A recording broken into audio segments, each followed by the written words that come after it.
قصة ايدي بالضبط كانت انه من فترة لفترة، تمام، كان تفتح مثل بين بوينت صغيرة تطلع دم من دون وجع، كان بس تطلع دم. بداية كان بكف ايدي، كف ايدي فتح مرتين وسكروا لحالهم الحمد لله، تمام. فقبل ما اجيك على العملية تقريبا شي سنة، هذا الحكي من 2016. فلحد ما دكتور بالمستشفى دار الفؤاد الله يجزيه الخير كمان يعني قال لي في دكتور واحد بس هو بيعرف يساويها.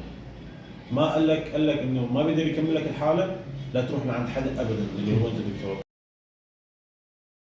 الحمد لله عملت عمليتين. اول عمليه يعني ما كان فيها التحسن هذا الجذري، تمام، غير لثاني عمليه. ثاني عمليه خلال شهر الجرح سكر، خلال شهر ونص بكثير كان الجرح قافل ومخلص.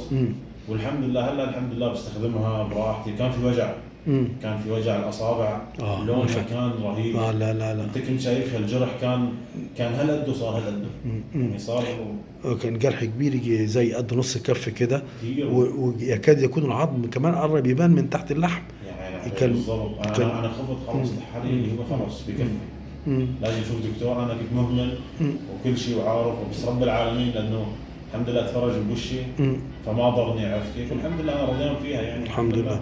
الحقيقه انا كنت خايف ان يعني تنتهي ببتر، يعني عايزه وانت ما انت قلت لي حضرتك قلت لي عليها، قلت لك دكتور خلاص باذن الله. هي لانه انا حالتي اصلا من البدايه لما بدالي فيها دكتور حسن المهدي كان فيها ريسك من البدايه. يقطعوا لي شرايين رئيسي ما يعرفوا يكملوا، يفوتوا بشرايين، يفوتوا بقصه وسين وجيم. فهي من البدايه كان فيها ريسك. فانا عشان هيك لما قلت لك دكتور انه خلص اتكل على الله، يعني انا مثل ما بقول نتعلق بامل. عرفت كيف؟ والحمد لله رب العالمين بارك لنا ووفقنا والحمد لله. الحمد لله.